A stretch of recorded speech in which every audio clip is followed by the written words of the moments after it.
Doctor Tariq Banuri صاحب نے جو بنا کر دیا PC1 وہ 70 کروڑ روپے کا تھا.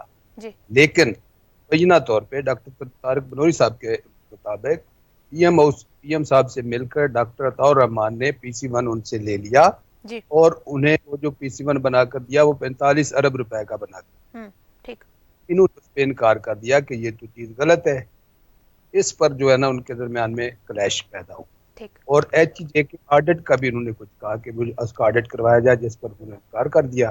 جی. اور ان کے لیے ہٹانے کا جو طریقہ تھا وہ اور تو کوئی ملا نہیں تو آرڈیننس لے آئے، جس کو عدالت نے ریجیکٹ کر دیا. بالکل ٹھیک. اچھا ڈاکٹر نیّر صاحب، میں آپ سے جاننا چاہوں گی کہ یہ جو PC1 جو ڈاکٹر بنوری کا فارمولا تھا وہ بیسیکلی تھا کیا، اور وہ کس پہ بیس کرا تھا، کیا پالیسی تھی وہ جس کو عمل درآمد نہیں ہو پایا وہ؟ دیکھیے، ڈاکٹر عطاء الرحمان جو ہے وہ یہاں پہ ڈاکٹر عطاء الرحمان کے علاوہ ہمارے پرائم منسٹر صاحب نے یہ کہا تھا کہ میں پرائم منسٹر ہاؤس کو یونیورسٹی بنا دوں گا. بالکل. تو اب اس سے پہلے ڈاکٹر عطاء الرحمان جو تھے وہ یہاں پر مختلف باہر کی یونیورسٹیوں کے کیمپسز بنانے کا انہوں نے پلان بنایا تھا، اور کافی بڑا لمبا چوڑا پلان تھا، جس میں سے شاید ایک یونیورسٹی کا، جہاں تک مجھے معلوم ہے، ایک یونیورسٹی ہری پور کے اندر بن گئی ہے.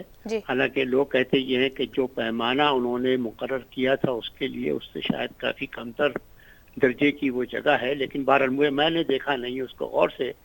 مسئلہ جو تھا وہ پرائم منسٹر ہاؤس کو یونیورسٹی بنانے کی طرف تھا، اور اس کا جیسے کہ ابھی ذکر کیا ظفر صاحب نے کہ وہاں پہ ان کے HEC کے مطابق اس کو شروع میں بنانے کے لیے چند کروڑ چاہیے تھے، شاید 1 ارب روپے سے کم.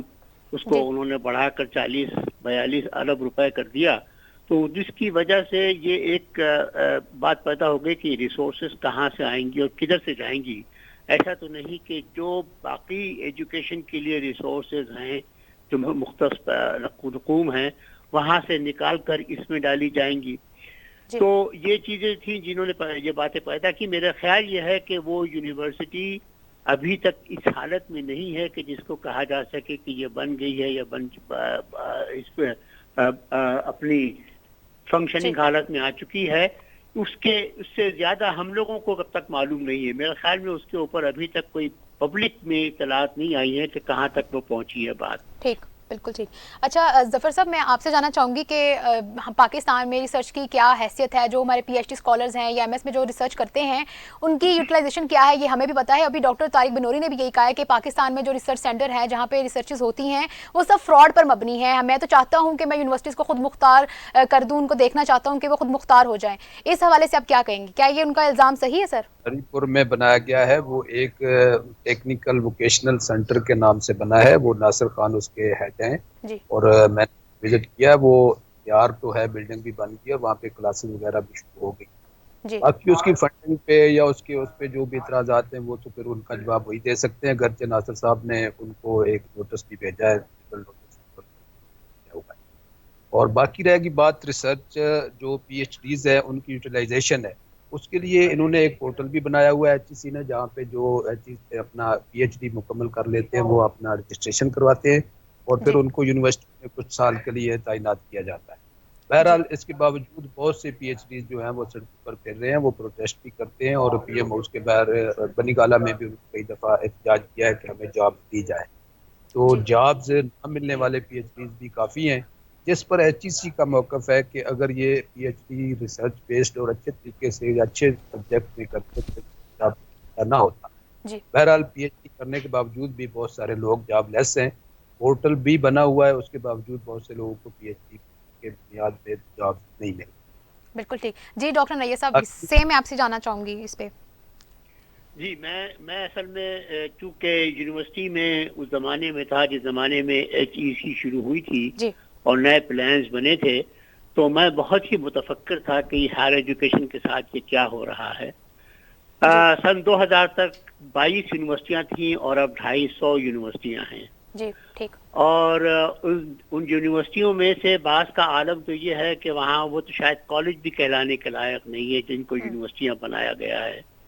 اور وہاں سے اب بے تحاشا بہت بڑی مقدار میں PhDs پیدا کی جا رہی ہیں. ڈاکٹر عطاء الرحمان جب انہوں نے چارج سنبھالا تھا تو ان کا کہنا یہی ہوتا ہے کہ ہمارے پڑوسی ملک کے اندر اتنے ہزار پی ایچ ڈی ہیں یا اتنے لاکھ پی ایچ ڈی ہیں اور ہمارے پاس اتنے کم پی ایچ ڈی ہیں، ہمیں زیادہ سے زیادہ پی ایچ ڈی پیدا کرنے چاہیے. بالکل. اور اس کے لیے بہت سی اسکیمز چلائی تھی، لیکن اس کے نتیجے میں ہوا یہ ہے کہ بہت ہی لو کوالٹی کی پی ایچ ڈیز جو ہیں وہ اس ملک کے اندر بننے لگی، اور یہ ایک پلیجرزم بہت پھیلا ہے. یہ جو ایک اس کے علاوہ ایک اور بات یہ تھی، ہر چیز کے اندر کوانٹٹی بہت امپورٹنٹ تھی اور کوالٹی جو تھی اس کو نمبر 2-3 پہ رکھ دیا گیا تھا. تو کوانٹٹی کی وجہ سے یہی ہوا کہ لوگوں نے دھڑا دھڑ پیپر چھاپنے شروع کیے. باہر کے جرنلز بھی ایسے نکلنے لگے کہ جو پیسے لے کر جیسا مرضی پیپر آ جائے اس کو چھاپ دیں. اور ہمارے ملک کے اندر بھی ایسے بے تحاشا جرنلز نکلنے شروع ہو گئے جہاں پہ آپ جو مرضی چھاپ دیں. لوگوں نے پلیجرائز کرنا بہت شروع کیا. میرے سامنے اپنی کئی مثالیں دے سکتا ہوں کہ جہاں پہ لوگوں نے پلیجرائز کر کے دوسرے پیپرز کو لے کے ان کو موڑ توڑ کے ذرا سا چینج کر کے اپنے نام سے چھاپا وغیرہ وغیرہ. ایسے لوگ یہاں آج کل اس وقت ایسے لوگ یہاں کی یونیورسٹیوں کے اندر بہت اہم مقامات پہ بیٹھے ہوئے ہیں، جن میں سے ایک کا نام تو ابھی ظفر صاحب نے بھی لیا تھا، مگر ساتھ ساتھ اور بھی ہیں لوگ جن کو میں جانتا ہوں یہاں پہ اس یونیورسٹیوں کے اندر بیٹھے ہوئے ہیں جو بہت اہم مقامات پہ پہنچ گئے ہیں اور جنہوں نے بے ایمانی کے ساتھ اپنی پی ایچ ڈی کی ڈگریاں لی ہیں اور بے ایمانی کی ہے اپنے پرچے چھاپنے میں کہ کسی اور کے پرچے کے اندر اپنے پرچے کے اوپر اپنا نام لکھ کر اور اس کو اپنے سی وی کے اندر لگایا ہوا ہے اور دکھاتے ہیں کہ ہمارے پرچے ہیں یہ.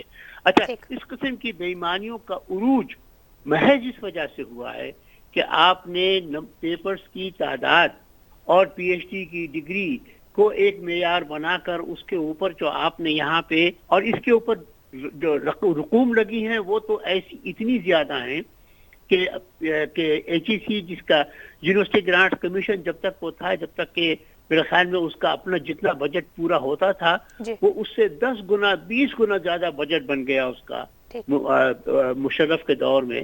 اور اس کی وجہ سے رقوم تو بے تحاشا خرچ ہوئی، لوگوں کو اسکالرشپ ملے، وہ باہر گئے. جب اسکالرشپ لینے کے لیے لوگوں کو باہر بھیجنا تھا، شروع میں معیار مقرر کیے گئے کہ آپ کا تعلیمی معیار یہاں ہونا چاہیے، آپ کی صلاحیتوں کا معیار. اور بعد میں اس کو دیکھا کہ جب لوگ کم آئے تو اس معیار کو گھٹاتے چلے گئے، گھٹاتے وہ یہاں تک لے آئے کہ وہ معیار جو ہے وہ انتہا درجے کا نیچا ہو گیا. تو ایسے لوگ کہ جب وہ پی ایچ ڈی کرنے کے بعد لیڈرشپ کے رول میں جب آئیں گے تو اس ملک کا کیا حشر کریں گے، اس کو سوچ کے ہم بہت پریشان ہوتے ہیں. ٹھیک ہے، بالکل. اچھا سر، آخری کوشچن ظفر صاحب میں آپ سے پوچھنا چاہوں گی کہ اس وقت پاکستان میں 30 سینٹر آف ایکسیلنس موجود ہیں جن کو 3 ارب جو ہے وہ ایچ ای سی دے رہی ہے فنڈز کی صورت میں. آپ ان کا رول کیا دیکھتے ہیں پاکستان میں ایجوکیشن کے حوالے سے؟ یہ جو سینٹر ہیں یہ ریسرچ کے حوالے سے ہیں، جیسا کہ انہوں نے کوئی ویکسین بنانی ہے، دوائی بنانی ہے علاج کے لیے، اس کی زراعت کے حوالے سے، لوگوں کے حوالے سے، تو یہ ان کا کام ہوتا ہے. لیکن بدقسمتی سے ایسا تو کوئی پاکستان میں ہو نہیں سکا. اور یہ اس پہ بھی اعتراض آیا تھا کہ بنوری صاحب نے یہ کہا، نے چیلنج کیا کہ مجھے بتائیں کہ انہوں نے آج تک کوئی کام کیا ہو تو مجھے وہ دکھا دیں. اور انہوں نے یہ کرونا کے حوالے سے ڈسکس کیا تھا کہ یہ کرونا کی ویکسین سب نے بنائی ہے، تو یہ جو اتنے فنڈ لے رہے ہیں یہ ہمارے ادارے بنے ہوئے، انہوں نے کون سی ویکسین بنائی ہے. تو اس پر یہ بات. لیکن اس میں تھوڑا سا یہ بھی کہنا ہوگا کہ جو ہائر ایجوکیشن ہے اس میں حکومت کا بھی کردار کو بھی دیکھنا چاہیے، کیونکہ پچھلے دور میں جو ان کی ایچ ای سی کا جو بجٹ تھا وہ 104 ارب تک تھا، تو انہوں نے آ کر اس کو کم کر کے اب یہ 59 تک آ گیا ہے، جو بہت کم ہے. تو یونیورسٹیوں میں جو بجٹ نہ ہونے سے بھی بہت سارے مسائل ہیں، اور یونیورسٹیاں پھیلا دی گئی ہیں. اب ان کو ان کے حساب سے اگر آپ پیسے نہیں دیں گے اور ان کے حساب سے آپ لیڈرشپ نہیں دیں گے تو وہ پھر چلیں گی نہیں، وہ بیٹھے رہیں گے. حکومت کو بھی چاہیے فنڈنگ پہ. بہت شکریہ. ایجوکیشنسٹ رپورٹر ظفر سپرا اور ڈاکٹر نیئر اس وقت ناظرین ہمارے ساتھ پروگرام میں موجود تھے. ناظرین، ڈاکٹر طارق بنوری نے جو الزامات لگائے ہیں اس کے اوپر نظر ثانی کرنے کی بہت زیادہ ضرورت ہے. پاکستان میں چیک اینڈ بیلنس جو ہے فنڈز کے حوالے سے جو فنڈز دیے جاتے ہیں، اور اس کے علاوہ بات جو کی ہے کہ 30 سینٹر آف ایکسیلنس ہیں ایجوکیشن کے حوالے سے پاکستان میں اس وقت کام کر رہے ہیں، ان کی کارکردگی کیا ہے، حکومت کو چاہیے اس پہ نظر ثانی کرے تاکہ پاکستان میں جو ریسرچر ہیں جو کام کر رہے ہیں ان کے اوپر بھی دیکھا جا سکے کہ وہ کس قسم کی ریسرچ کر رہے ہیں اور ہم اس کو کس طرح سے یوٹیلائز کر سکتے ہیں. ناظرین ناظرین اسی کے ساتھ ساتھ اپنی میزبان مریم خان کو دیجیے اجازت. ایک بار پھر آپ سے ملاقات ہوگی ایک نئے پروگرام میں ایک نئے موضوع اور مہمان کے ساتھ. تب تک کے لیے اپنا خیال رکھیے گا. اللہ حافظ.